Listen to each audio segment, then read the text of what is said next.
together to control your estate plan upon the death of the surviving spouse, so that your children and family get their same inheritance regardless of which spouse dies first.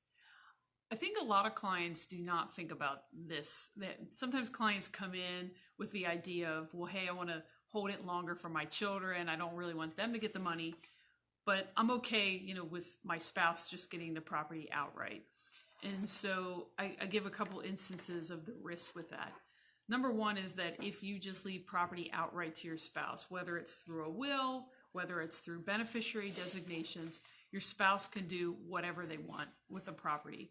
So the spouse could get remarried, they could leave it to a new spouse, they could leave it to stepchildren.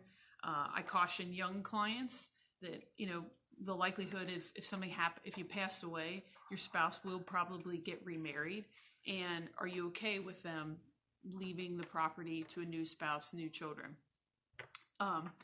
The other instance is, what if it's a blended family issue where it's husband and wife and he has kids, she has kids, maybe they have kids together. If you leave everything outright to the spouse, the plan can get changed. And I have had instances where spouse receives a property, stepchildren get disinherited. Spouse leaves it to their children and does not include the stepchildren. And so that's the benefit of using a trust, a joint trust in your plan, is that, hey, we want to provide for each other. And when something happens to one of us, we want to provide for the survivor. But the benefit of a joint trust is that it becomes irrevocable on the first death. And so it's there to provide for the survivor, but the plan can't be changed.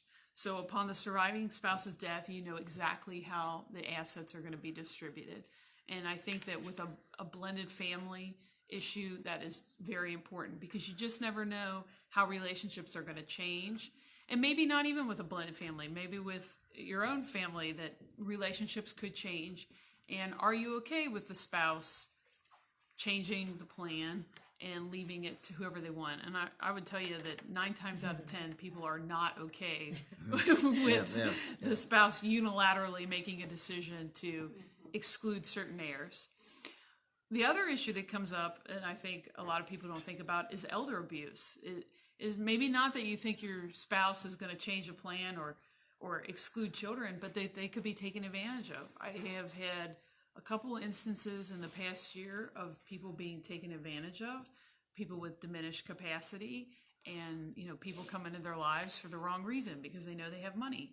I actually just got a call yesterday from a nursing home where they suspect that caretakers are using the person's credit card for their own expenses, and they wanted to know if we could either serve as a financial power of attorney or perhaps start a guardianship proceeding.